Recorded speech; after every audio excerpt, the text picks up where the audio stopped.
My message to the miserable souls delighting in Kane's failure at Bayern. Yes. So what was your message to the miserable souls delighting in Harry Kane's failure at Bayern Munich, and why did you think you had to send a message? Well, it was sort of characterised to me by the newspaper that there's a feeling that there's a few people laughing behind their hands that Harry Kane chose to go to Germany on a shoe-in opportunity to win things, and here he lands in Germany with a team that's not lost the Bundesliga for 11 years now. Not winning anything, and there's a sort of irony attached to that, and I write about that. I write about the idea that he was leaving an environment full of upheaval and uncertainty and disquiet because Conte set everybody on fire, telling everyone was useless, including Kane, by the way, in that conversation, and a club that wasn't winning anything, and he's gone to Bayern Munich and he's in that space because Tuchel's Bayern Munich are not doing what the script says they should do, and they were lucky to have done it last year, quite frankly. Yeah. But Harry Kane's contribution is undeniable. He scored 25 goals in 22 games. You can't argue with what he's doing. You've got to look at those around him. And also the suggestion, which will inevitably follow through, was it a bad move? Should he have gone? And will he be coming back? And who will he be coming back to? And I wanted to look at those things and say, well, if he'd have gone to Germany, he signed a 4-year contract with them. So if he'd have gone to Germany and they'd won everything, would he have come back after a year then? Probably not. So why is it an assumption that if he's gone to Germany and they've not won anything, that he's going to be on the first train back to London? And who would sign him? Or where's he going to go? Because he's not going to go to Man City, is he? He's only going to go to a side that's going to meet his expectations. And who are they then? Arsenal and Chelsea? Oh, yeah. Good luck with that then. See if Arsenal and Chelsea are going to sign someone who's built his career based upon respecting his legacy and having a bit of loyalty and integrity. And a Tottenham player going to Arsenal and or Chelsea, it's been done before, but I don't think it's been done in a way where someone like him, that's a top scorer that Tottenham ever had and lauded as a hero, would go to those spaces. So the idea that Harry Kane has gone to Germany, it's failed, it's a dreadful proposition, and everyone laughing by their hands, I thought was a bit mean-spirited. So I thought, I know, in my inimitable pursuit of equitability and good-naturedness, yes, I shall write an article in defence of Harry Kane. And you sure did. And who's to say that Kane, next season at Bayern Munich, isn't playing for a manager he's played for before?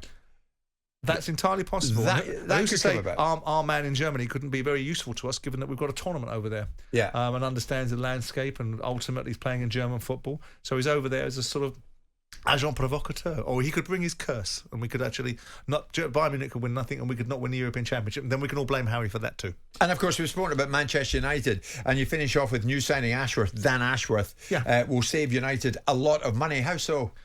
Well, I think if he is what he's cracked up to be, it's really framing it in the sentiment of why are they paying £20 million compensation for a suit, somebody behind the curtain, rather than the Wizard of Oz, or actually the Wizard of Oz behind the curtain. And the bottom line is because if you spent £1.6 billion on transfers and you've made so many ricks and bought so many players that aren't fit for purpose, so many players that have fallen out of favour, so many people like Jadon Sancho that have been not what you thought they're going to be and they're out the door, so many people like Anthony Martial that represent the wrong buys, and so on and so forth, then if you spend £20 million on a person that can fix that and be part of the intellectual capital, that A, buys wisely, B, buys with diligence, and C, sets up a policy of recruitment and development that enhances Man United, £20 million in comparison to £200 million a season, and the wages that go with it, by buying correctly and selling and breaking up the current dead wood that's in there and making sure that it's monetised properly, is small beer in comparison to making the gardening leave situation that Newcastle might put him on. And I make Newcastle right for making sure that they take every single penny that they possibly can